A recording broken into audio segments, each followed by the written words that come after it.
Hallelujah. ദൈവത്തിൻ്റെ നാമം മഹത്വപ്പെടട്ടെ. പരിശുദ്ധാത്മാവിൻ്റെ അഭിഷേകം നമ്മൾക്ക് തരുന്നത് എന്തിനു വേണ്ടിയാണ്? പഴയ നിയമത്തിൽ നമ്മൾ വായിക്കുന്നുണ്ട്, മോശയുടെ അഭിഷേകം 70 പേർക്ക് നൽകുന്നതായിട്ട്. അതെന്തിനെന്ന് ചോദിച്ചാൽ മോശയെ പോലെ വേല ചെയ്യുവാൻ വേണ്ടിയിട്ടാണ്. അങ്ങനെയെങ്കിൽ യേശുവിനെ പോലെ പ്രവർത്തിക്കുവാനും ദൈവത്തിൻ്റെ ഇഷ്ടങ്ങൾ ഈ ഭൂമിയിൽ നിറവേറ്റാനും വേണ്ടിയാണ് പരിശുദ്ധാത്മാവിൻ്റെ അഭിഷേകം നമുക്ക് നൽകപ്പെട്ടിരിക്കുന്നത്.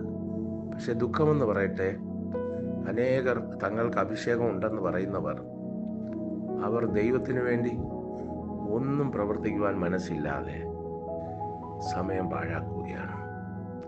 സത്യത്തിൽ ഇത് ഫലം കൊണ്ട് വൃക്ഷത്തെ തിരിച്ചറിയുകയാണെങ്കിൽ അനേകരിലുള്ള അഭിഷേകം ദൈവാത്മാവിൻ്റെ അഭിഷേകം അല്ല, വേറെ ഏതോ വ്യാജ ആത്മാവാണെന്ന് മനസ്സിലാക്കാൻ പറ്റും.